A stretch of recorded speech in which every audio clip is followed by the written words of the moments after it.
গেল 12 আগস্ট জয়পুরহাটের আক্কেলপুরের অনন্তপুর সরকারি প্রাথমিক বিদ্যালয়ের দ্বিতীয় শ্রেণীর ছাত্র তাসিন তালহা প্রতিদিনের মতো স্কুলে যায়। ওই দিন প্রধান শিক্ষক নজরুল ইসলাম ক্লাস টেস্টের অংশ হিসেবে সবাইকে আমাদের ছোট নদী ছড়া লিখতে দেন। ছড়া লেখায় তালহা বেশ কয়েকটি বর্ণ ছোট বড় লিখায় তাকে বেধড়ক মারধর করেন প্রধান শিক্ষক। এতে তালহার পিঠ ও শরীরের বিভিন্ন জায়গায় গুরুতর জখম হয়।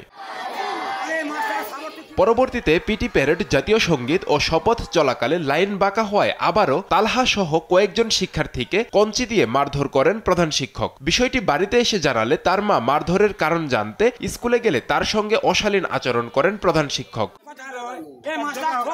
এ নিয়ে পরে অভিভাবক ও এলাকাবাসী স্কুলে গেলে তালহাকে চাঁদাবাজ আখ্যা দিয়ে গালিগালাজ করেন অভিযুক্ত প্রধান শিক্ষক। এতে ক্ষুব্ধ হন তারা। আমার ছেলেকে হেডমাস্টার মারছে, আর এই মারা কৌশল থেকে সে বাঁচার জন্য সে আমার ছেলেকে চাঁদাবাজ বলছে।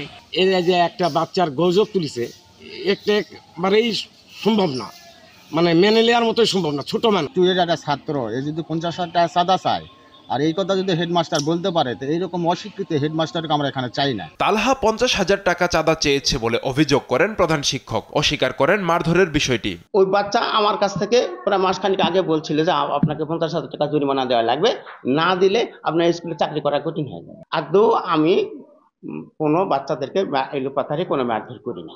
এ ঘটনায় তদন্ত কমিটি করেছে স্থানীয় প্রশাসন। তদন্ত রিপোর্ট অনুযায়ী ব্যবস্থা নেওয়ার কথা জানায় প্রশাসন। 50,000 টাকা চাঁদা দাবির যে বিষয়টি, সেটি আমাদের কাছে একটি অপ্রত্যাশিত ঘটনা বলে মনে হয়েছে। এই বিষয়টা আমাদের উপজেলা নির্বাহী অফিসার কর্তৃক একটা তদন্ত কমিটি হয়েছে এবং আমরাও একটা তদন্ত কমিটি গঠন করেছি। তদন্ত রিপোর্ট আসলে আমরা সেই তদন্ত রিপোর্টের প্রেক্ষিতে তাদের কর্তৃপক্ষ বরাবর সত্যতা পাওয়া গেলে তার জন্য ব্যবস্থা। দ্বিতীয় শ্রেণীর ছাত্র কি করে চাঁদা দাবি করতে পারেন, নাকি মারধরের ঘটনা ধামাচাপা দিতেই প্রধান শিক্ষকের এমন অপকৌশল, তার সুষ্ঠু তদন্ত দাবি করেন অভিভাবকরা। আব্দুল্লাহ মারুফ, নিউজ ডেস্ক, দেশ টিভি।